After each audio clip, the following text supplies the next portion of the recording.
nós estamos ainda muito, muito distantes de estabelecer a inovação como um processo contínuo, estruturado como um processo base de atuação hospitalar. Você pega o número de patentes, né, produzidas pelos hospitais. Nós fizemos um estudo aqui, comparamos os hospitais brasileiros, a gente timidamente fez 2, né, no ano de 2021. Tem muito espaço ainda, porque a mentalidade ainda é muito do hype, do bacana, do diferente. Não é isso. E aí eu acho que a gente tem que olhar muito esses modelos internacionais que conseguiram integrar essas peças fundamentais de uma maneira mais robusta. Esse é o ponto. Olá pessoal, sejam todos e todas bem-vindos ao FIS Talks, ao Fórum Inovação Saúde, aqui no canal da iniciativa FIS no YouTube. Deem uma olhadinha aqui nas nossas informações aqui, que você vai ter acesso a todas as redes sociais do Fórum Inovação Saúde.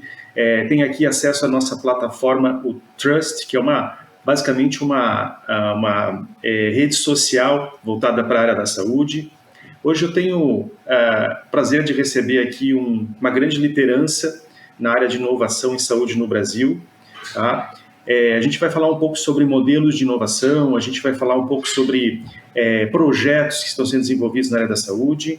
O Kenneth Almeida, diretor executivo de inovação, pesquisa e saúde digital do Hospital Alemão Oswaldo Cruz. Kenneth, muito obrigado por aceitar o nosso convite, muito obrigado por estar aqui na nossa comunidade de inovação, o FIS, Fórum Inovação Saúde. Bom, muito obrigado pelo convite, é bom estar com você aqui hoje discutindo esse tema tão caro, tão importante para as instituições de saúde, que é a inovação, né? Estou aqui representando um time de pessoas muito dedicadas aqui no hospital, que tem feito esse exercício aqui de maneira contínua, e ao mesmo tempo sendo desafiado pelo contexto também, né, trazendo aí novas ideias e novas execuções.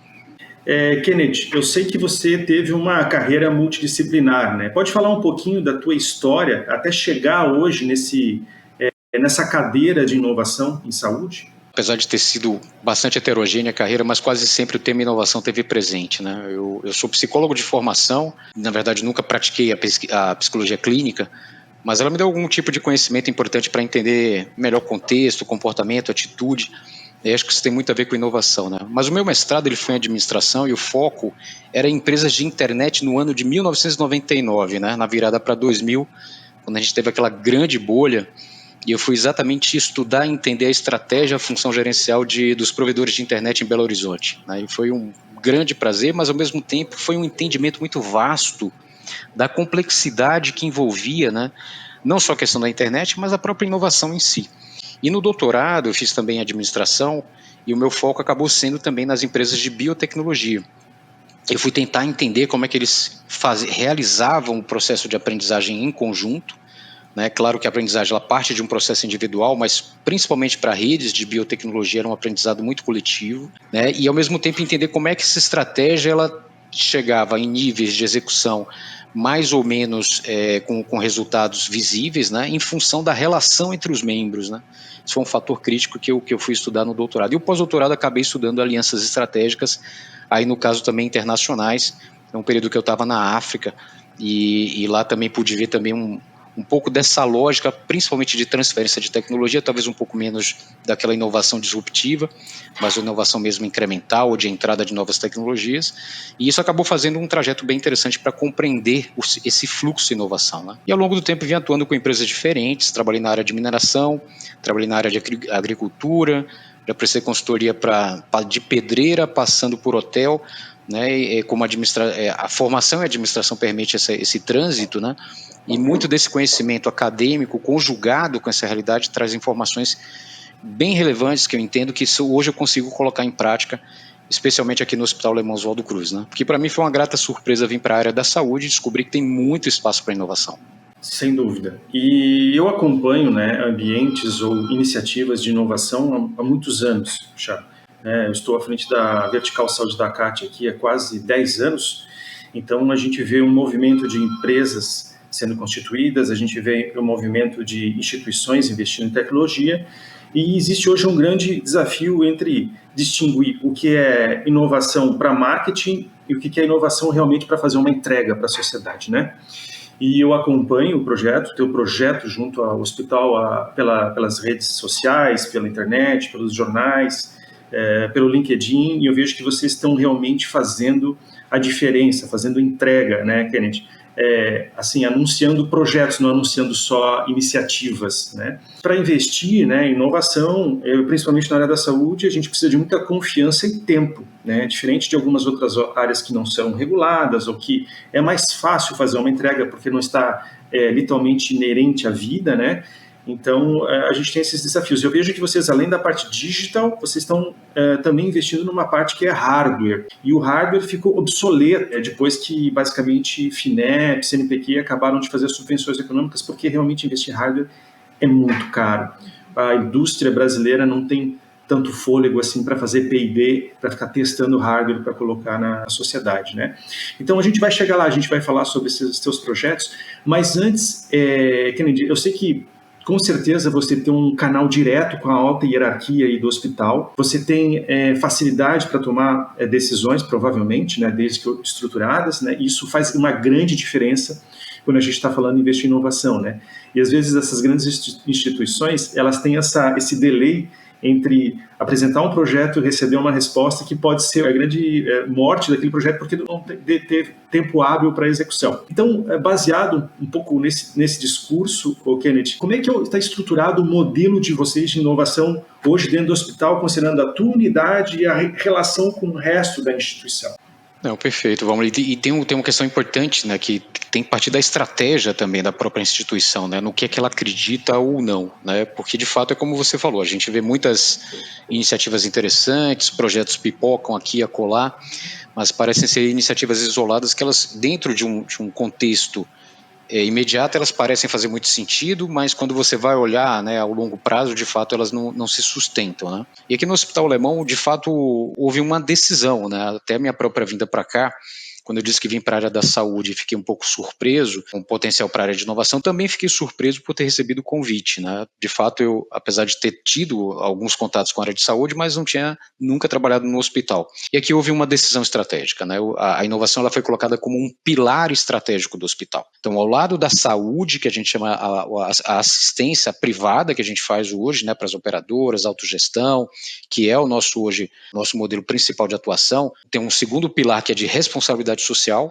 sustentabilidade, que eu tenho uma colega que dirige, e inovação ganhou também esse mesmo patamar, para você ter uma ideia, né? Tá ao lado da inovação, pesquisa e saúde digital, eles compõem um pilar, são 3 pilares do hospital de atuação.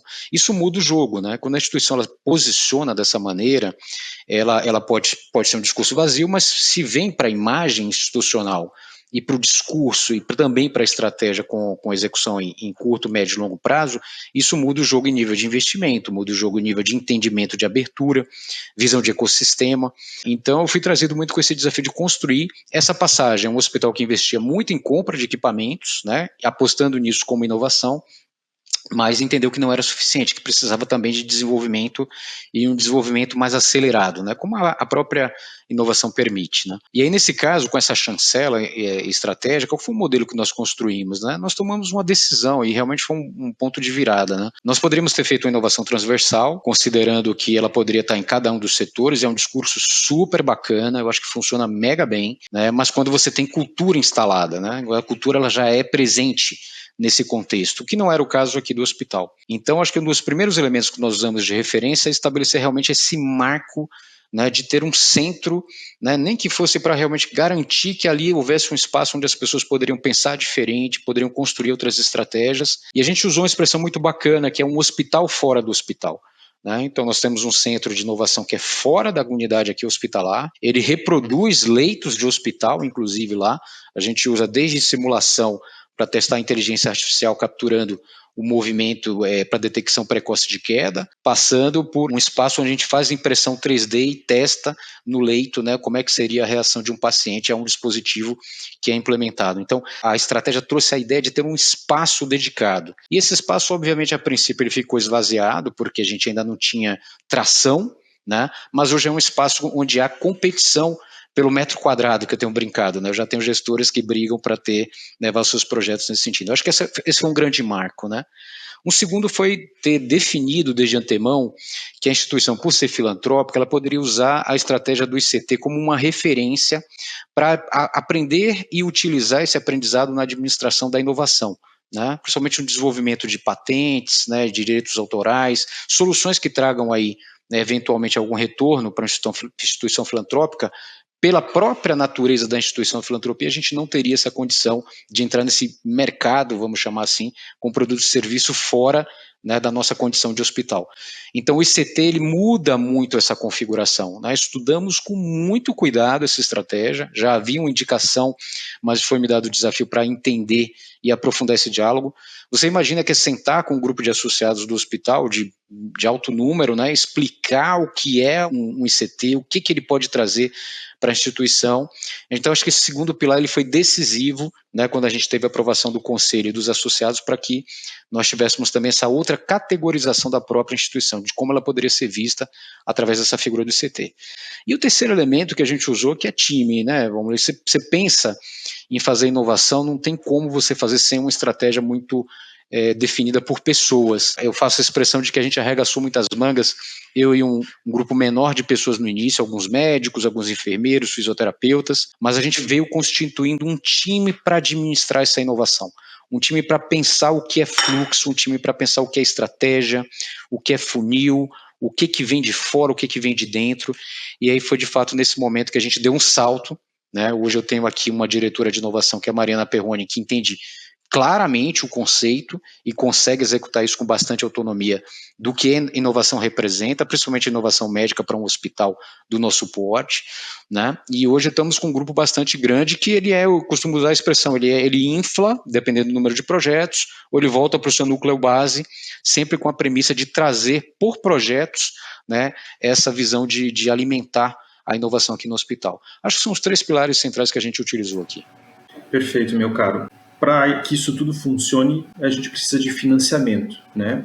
Quais são as linhas públicas e privadas hoje que vocês buscam no mercado para financiar a inovação dentro do hospital? Perfeito, vamos. E essa é uma questão que bate muito para as organizações, né? Eu tive a oportunidade também de dirigir algumas instituições na área de inovação, em alguns casos até gerenciar mais mão na massa no tático operacional, e quase sempre o discurso belo da inovação ele esbarra muito nessa visão de que começa a se tornar perdulário, falta uma visão de resultado, porque as pessoas olham muito o curto prazo, né? E o hospital não, o hospital trouxe uma visão um pouco diferente, porque ele dizia, olha, nós sabemos que é possível, sabemos que há estratégia para fazer isso, mas sabemos também que há um prazo para isso ser organizado, né? Então, quando eu disse que nós montamos um primeiro time, né, esse primeiro front para o desenvolvimento de inovação, desde o primeiro momento, uma das premissas de um dos membros era estudar formas dessa inovação ela ser financiada. Estudando diversos contextos, diversos editais, né, e as possibilidades que a gente tinha, que são as mais ortodoxas, né, que já estão aí no mercado. Você usou a FINEP como referência. A FINEP é um grande parceiro nosso. Eu contabilizo aqui 5 projetos de inovação que nós conseguimos desenvolver em conjunto, usando a figura do ICT, né, aqui os Legos se juntam, né? Então a gente foi a FINEP, mas também conseguimos captar com um banco alemão, né, que nunca fez um projeto de inovação, e fomos atrás deles, né, durante o período de Covid, apresentamos, porque nós sabíamos que eles tinham uma linha de financiamento a fundo perdido, considerando projetos que viessem trazer benefício para a humanidade. E nós usamos, em parceria com o grupo DASA, nós construímos um projeto a 4 mãos para detecção precoce de Covid usando a imagem. Na época onde nem se falava disso, né, nós criamos aqui em conjunto um modelo matemático que fez essa previsibilidade com um nível de acerto absurdamente alto, melhor dos mundos. Abrimos para a sociedade também o uso, né?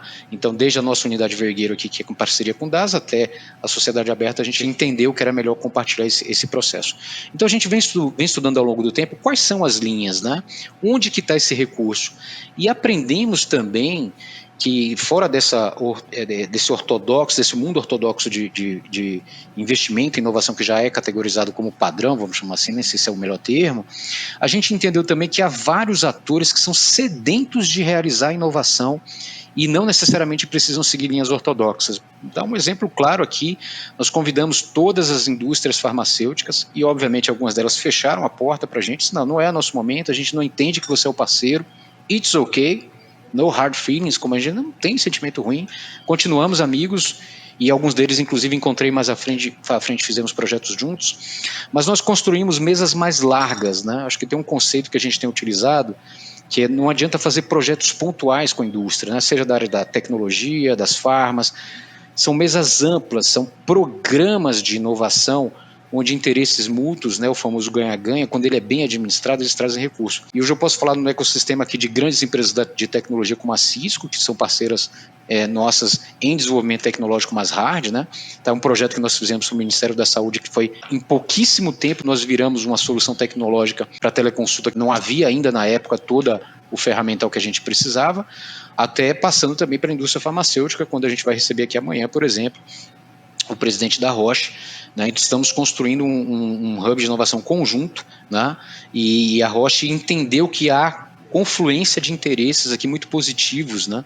Entre o hospital e a própria indústria, no que pode ser desenvolvido, especialmente no campo, olha lá os Legos se juntando de novo, da inteligência artificial, nós nos tornamos uma das boas referências aqui em São Paulo. Então, acho que entender esse cenário com olhar não tradicional deveria ser um dos pensamentos base do profissional que pensa em inovação. Ele não vai encontrar só o recurso nas fontes tradicionais. Haverá muitas outras, desde que ele, obviamente, né, ele tenha um olhar mais amplo e uma visão sistêmica do ecossistema. Perfeito, meu caro. E pensando nos projetos que estão em execução, se algum vier a se tornar um produto de mercado, a ideia é disponibilizar de alguma forma isso para a sociedade ou realmente transformar isso num produto que retorne o investimento para a instituição, dentro de uma spin-off, no próprio hospital como um fornecedor de tecnologia? É engraçado e é uma ótima pergunta, Vamos, porque a gente está exatamente agora lançando um produto, né? Nós apostamos em algumas áreas, até do ponto de vista de internacionalização, a gente foi buscar no Instituto Fraunhofer uma referência lá na Alemanha. É um instituto muito, muito interessante ao pensar em inovação, eles estão no mundo inteiro, são muito fortes, né? E claro, pela questão da identidade, a gente acabou encontrando uma série de pontos em comum. E uma das coisas que a gente desenhou no nosso roadmap, né, nós fizemos apostas, né, nós conversamos, nós enchemos um auditório com os médicos do hospital, enfermeiros, engenheiros, fisioterapeutas, e trouxemos para eles todos, através do Fraunhofer, não sei se é a melhor expressão, mas um banho de loja assim, de tudo o que está acontecendo no mundo de inovação em várias áreas. Da agricultura, passando pela área de escolas, o que estava acontecendo nesse famoso 4.0, e olha que a gente está falando do finalzinho de 2018. Né? E foi muito interessante, porque o próprio corpo do hospital, ele reagiu bem à provocação, então a gente foi desenhando com esse grupo o que eles entendiam que de fato ia ter um impacto diante de tudo que eles viram, o próprio Fraunhofer nos ajudou e modelou, né, o que seria o nosso desenvolvimento. Uma das nossas apostas foi a simulação realística, né? Para a área hospitalar, principalmente quando a gente pensa a formação de cirurgiões, a formação de enfermeiros, técnicos, nós resolvemos apostar e foi muito engraçado porque a expressão que a gente ouvia muitas vezes, né, do próprio corpo clínico, o óculos da área de inovação, né, que é um óculos de realidade imersiva total, depois a gente começou a trabalhar com realidade aumentada e mista, e eles brincavam, vem vocês com esse óculos. Assim, hoje se tornou uma ferramenta imprescindível para cirurgiões aqui que trabalham com mais alta complexidade, para planejamento cirúrgico. E isso foi um desenvolvimento do próprio hospital, é o que eu falo de a gente não ter ortodoxia, né? Nós encontramos uma startup no mercado, eram 2 garotos, né? Primeiro vimos uma startup já um pouco mais desenvolvida, achamos que não era um modelo porque eles iam somente para educação, e nós resolvemos apostar no startup menor com 2 garotos, e nós contratamos os 2. Falou, olha, a gente pode fazer um projeto comum, nós queremos oferecer para vocês entrarem na instituição e liderarem uma área de simulação realística, hoje estão liderando até hoje essa área, né? E nós fechamos ao longo desses anos, né, nessa aposta, onde foi preciso muita paciência, muito convencimento, né? Muito entendimento e, obviamente, aí volta para o início do nosso diálogo aqui, né? Que eu estava muito respaldado pela gestão. Então, foi possível suportar esse desenvolvimento ao longo do tempo e nós estamos lançando agora para o mercado, né, com o nome do Hospital Alemão Oswaldo Cruz, essa assinatura de uma ferramenta de imersão em realidade, pode ser totalmente a realidade virtual, ou mista. O nosso sistema ele é agnóstico, ele não depende de um óculos de um ou outro fornecedor, e principalmente usando o conceito de metaverso, né, que a gente anteviu também, a gente já sabia, né, já tinha ouvido a exposição sobre essa temática, a gente já sabia que isso era realidade em outras frentes da tecnologia, né, eu gosto de usar o exemplo da minha filha, que joga Roblox, e é totalmente um metaverso, ela está imersa numa outra realidade, jogando com as amigas, então a gente já sabia dessa lógica, e estamos lançando esse produto agora, em fevereiro de 2022, para o mercado, com a marca Hospital Alemão Oswaldo Cruz, com a visão de licença de uso, né, com a perspectiva ainda educacional e de planejamento cirúrgico, ainda não para a mesa de cirurgia, embora a gente já tenha testado na mesa de cirurgia, porque aqui é uma outra complexidade, a gente preferiu fazer por etapas, né, e aí está o entendimento de que isso, em algum momento, nossa leitura, que será um spin-off, que será importante para nós ter o recurso, mas para que essa iniciativa ela cresça, né, como ela já vem tomando uma proporção muito maior do que a gente imaginava a princípio, né, a gente em algum momento vai ter que desmembrá-la do ponto de vista institucional. Esse é só um dos exemplos que a gente tem de lançamento recentes, né, passando também por lançamentos conjuntos com startups. Usei o exemplo de que nós fizemos a atração de 2 profissionais e eles, né, deixaram sua startup e vieram trabalhar conosco, mas há outras com as quais a gente tem desenvolvido soluções e estamos indo junto para o mercado para trabalhar, por exemplo, a jornada do AVC. Posso falar tranquilamente o nome da organização, que a gente admira muito, eles trabalham muito proximamente a nós, inclusive a ferramenta de deterioração clínica de detecção precoce, hoje é do RoboLaura, aqui no Hospital Alemão Oswaldo Cruz, né, mas a gente entendeu que não era só isso, não era só a aquisição de um produto. Nós queríamos desenvolver em conjunto uma solução para AVC, deu mais trabalho do que a gente pensava, nós chegamos nas etapas finais e agora vamos lançar em conjunto com um share de resultado. Acho o melhor cenário para a gente pensar em tangibilizar o que se faz. Perfeito. Você falou aqui numa relação com o Instituto Fraunhofer, né? Então, como é que é essa relação do hospital com instituições estrangeiras? Né? Se limita a esse projeto ou tem mais projetos hoje que estão sendo executados ou planejados junto com instituições estrangeiras aqui no Brasil? Bom, nós temos 2 grandes laços com instituições internacionais. Como eu já mencionei, o Fraunhofer é uma referência para nós porque eles construíram conosco todo o nosso roadmap de inovação e eles constantemente vêm fazer toda a leitura, né, do desempenho e reformulação quando necessário. Nossa última jornada de diálogo aqui, ela passou por os hospitais mais inovadores da Alemanha, o que eles estão fazendo, né, diante do diálogo do que nós estamos fazendo aqui, e fizemos uma convergência de análises e interesses, né, infelizmente não pudemos ir à Alemanha esse ano, estava previsto que nós os visitássemos também os próprios hospitais, então essa é uma grande parceria, a gente não abre mão, por uma questão de identidade também isso é importante dizer, é um hospital que acredita mesmo nessa cultura alemã, né, de uma inovação mais simples, mais parcimoniosa, como tem que ser mesmo, né, mas ao mesmo tempo mais objetiva e que dá muito resultado, é o próprio lema do hospital. E nós temos uma segunda grande parceria, que ela toca 2 áreas especialmente, que são a área de inovação e pesquisa, né, que são 2 líderes aqui que a gente tem que são muito, trabalham de maneira muito integrada, no seguinte sentido, nós precisávamos de uma chancela institucional e de conhecimento para projetos de pesquisa mais avançados, e aí nós felizmente encontramos na instituição, né, na McMaster, na Universidade Canadense, a referência principal, principalmente através de um instituto que eles têm a sustentação, que é o PHRI, e eles fazem conosco toda a estratégia de pesquisas que nós realizamos, que vão desde pesquisas em alto nível epidemiológico, para pensar soluções em medicamentos, para pensar soluções em atenção primária à saúde, soluções de implementação de ciência na prática, passando também por projetos inovadores, como foi nessa época do Covid. Agora eles trouxeram várias referências de desenvolvimento e pesquisa conjunta para nós. Por uma boa coincidência, amanhã o líder do PHRI vai estar conosco, o Salim Yousuf, é um dos pesquisadores mais citados do mundo, né, e ele vem trazer exatamente assim, qual é o futuro da pesquisa, qual o impacto disso na inovação. Então a gente entendeu que era muito importante, sem nenhum demérito à nossa própria competência e capacidade, mas em alguns pontos a gente percebe que há potencial para dar saltos através de instituições internacionais. Há várias outras com que a gente discutiu ao longo do tempo. Eu estive em Israel, conversei com a equipe do Shiba, do hospital, excelentes profissionais, inovação top de linha. Estive no Vale do São Francisco, conversamos com várias organizações também, mas eu acho que uma organização do nosso porte, ela precisa tomar decisões de onde ela vai fazer suas apostas, né? E nesse caso nós optamos por esses 2 atores institucionais. Só agora um parênteses aqui, a relação tecnológica entre os hospitais alemães e os nossos aqui, muita diferença ou só nos falta um pouco de investimento, criatividade nos sobra? Esse é o nosso diferencial, né? Eu acho que eles ficaram muito surpresos, né? A gente teve uma reunião com o pessoal da SAP, por exemplo, não é um hospital, mas nós quisemos mostrar para eles a solução de planejamento cirúrgico virtual, essa mesma que eu mencionei anteriormente, né? E para nossa grata surpresa, eles ficaram muito surpresos, né? Eles vieram apresentar para nós e ficaram perplexos, né? E foi um diálogo muito interessante. Isso vem muito da capacidade do brasileiro, né? Assim, a gente não entendia que havia uma barreira. Pra você ter uma ideia, nós usamos um código de games. Na verdade, um código não, uma plataforma de desenvolvimento em games para fazer a transposição das imagens reais para o mundo virtual. Que é uma coisa que 2 garotos pensaram que, assim, para nós aqui estava completamente inviável realizar, porque a gente não entendia como fazer essa transposição. Então, esses 2 garotos trouxeram essa solução. Então, e essa é a nossa vantagem.